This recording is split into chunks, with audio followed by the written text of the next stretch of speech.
Benar banget. Kalau menjadikan seorang Anies Baswedan itu sebagai simbol perubahan, itu salah besar. Dan kita akan tahu 10 tahun menjabat, Pak Jokowi ini pasti memegang blacklist, daftar hitam. Dosa-dosa para pejabat, penguasa, pegawai yang nakal, yang maka saya boleh katakan Mas Anies, ini hanyalah dimanfaatkan untuk melawan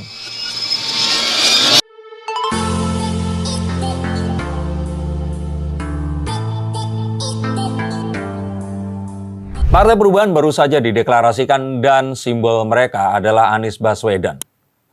Salah. Kalau mau perubahan itu bukan Anies Baswedan simbolnya. Itu salah besar. Mengapa seperti itu? Kita akan lihat. Halo Science Seekers, kembali berjumpa bersama saya Denny Darko. Tidak ada yang namanya misteri, yang ada adalah tanda-tanda yang kita semua coba untuk mengerti.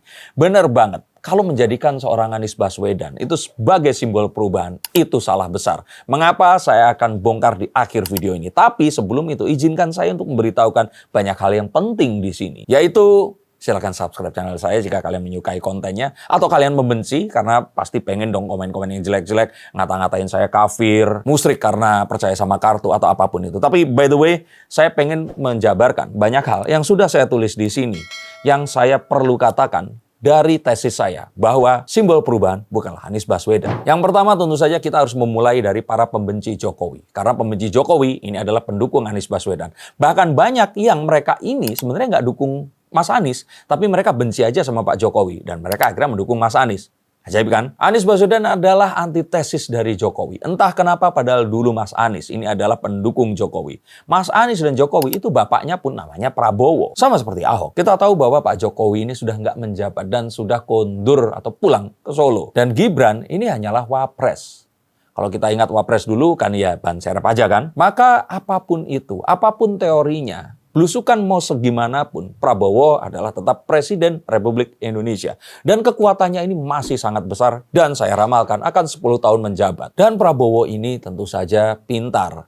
Nggak terus kemudian akan gegabah dan pasti ingin merawat para pendukung Jokowi ini tadi untuk dikonversikan menjadi pendukungnya. Dan kita tahu pendukung Pak Jokowi ini mayoritas pun adalah para pemegang badge PDIP. Atau wong cilik juga. Inilah mengapa pendukung Jokowi ini akan dipertahankan karena akan menggembosi PDIP dan mengembukan Gerindra. Dan kita akan tahu 10 tahun menjabat, Pak Jokowi ini pasti memegang blacklist, daftar hitam. Dosa-dosa para pejabat, penguasa, pegawai yang nakal, yang itu tentu saja bisa dimanfaatkan untuk 10 tahun kepemimpinan yang berikutnya. Maka mustahil kalau Pak Prabowo akan mengingkari Pak Jokowi dan terus kemudian pisah di tengah jalan. Maka jika kemarin narasi perubahan itu disampaikan, ya kita akan tahu bahwa ini semuanya hanyalah sebuah narasi yang kalau ternyata akan dilaksanakan, ini tidak akan mungkin terjadi. Dan itu sudah diamini oleh Muhaimin Iskandar. Nah, diamini oleh Muhaimin Iskandar. Dan dia ini pintar. Akhirnya pun sekarang bergabung dalam kabinet Pak Prabowo. Gibran pun juga nggak akan mengkudeta di tengah jalan. Dan kalian bisa nonton konten saya yang lain tentang hal ini. Para pemilih Jokowi ini semakin panik. Dan mereka mengarang banyak cerita untuk memisahkan Pak Prabowo dan Gibran agar kalau siapa tahu ini dipisahkan, maka nanti akan ada tempat-tempat kosong yang kaflingnya bisa diisi oleh kekuatan lama yang akan bisa menyeberang ke sini lagi. Kekuatan lama dari partai apa? Coba siapa yang pintar di sini? Tulis komentar di bawah ini. Betul sekali, PDIP ini sudah menggurita selama 10 tahun sebagai partai pemenang pemilu. Kita ingat dulu Pak SBY apa kabar dari nggak punya partai sampai punya partai besar sekali. Anak-anaknya pun di sini juga capres, jadi ketua partai. Bertambah kekayaannya selama ini. Dan sejatinya kekuasaan itu pasti ingin dipertahankan. Makanya PDIP marah sekali saat Pak Jokowi kemudian tiba-tiba berubah mendukung Pak Prabowo. Yang pada kenyataannya yang saya lihat di sini, apa yang saya lihat dari kartu, tadinya Pak Prabowo ini sejatinya memang harusnya berlayar bersama Mas Ganjar dan malah akhirnya dicalonkan dengan calon yang kemudian diangkat oleh Bu Mega dari non-partisan bernama Mahfud MD. Bingunglah Pak Jokowi sampai akhirnya bertanya kepada Pak Prabowo dan Pak Prabowo mengatakan ya sudah sama anak panjenengan saja. Dan saya yakin Pak Jokowi mengapa mendapatkan amarah yang sangat besar karena ketakutannya kalau tiba-tiba nanti bedol desa dari PDIP dan bikin partai baru. Apakah mungkin mereka bikin partai baru? Saya sih melihat kemungkinan itu dan ada di konten saya yang ini.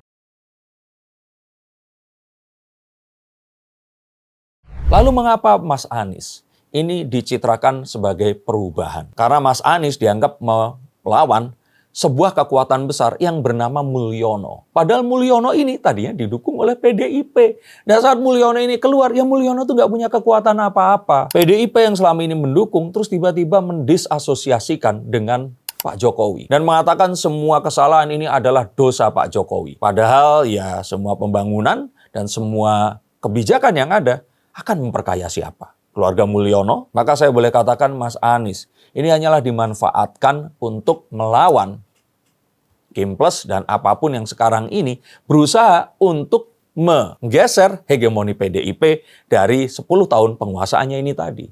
Maka inilah perubahan yang sebenarnya. Perubahan yang sebenarnya adalah saat PDIP berhasil digeser oleh Gerindra dan Kim Plus, sehingga akhirnya merekalah yang berkuasa dan menentukan ke depannya akan bergerak seperti apa. Orang-orang mungkin hanya berpikir penguasa adalah presiden, wali kota, gubernur, dan bupati. Padahal sejatinya masih ada DPR yang lebih powerful lagi. Coba tanyakan kenapa undang-undang perampasan aset tidak segera diundangkan. Partai mana yang paling banyak menolak? Tulis komentar di bawah sini juga. Dan seandainya film di universe Marvel atau MCU itu benar adanya. Hidup ini ternyata ada beberapa universe. Dan di universe yang lain Mas Anies Baswedan ini memenangi pemilu yang kemarin. Let's say, atau ambil kata seperti itu. Apa yang akan terjadi? Mas Anies akan digulingkan oleh DPR. Karena dia mau merubah sendiri. Mau quotes on quotes bersih sendiri. Dan dia akan melakukan perubahan yang mendasar. Nadiem Makarim aja apa kabar kemarin.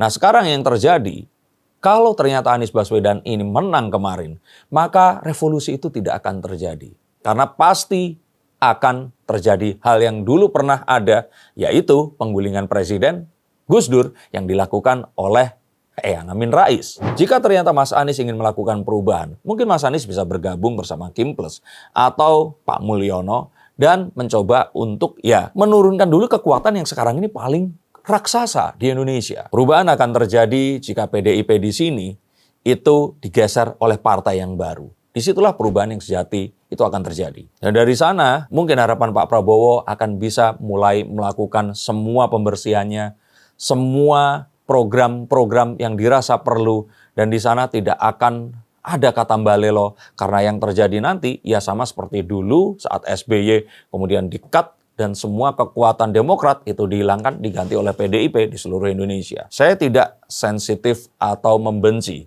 tapi perubahan seperti kita tahu pasti akan terjadi. Dan sejatinya yang paling hakiki dalam hidup itu adalah perubahan itu sendiri. Terima kasih, sampai jumpa dan salam.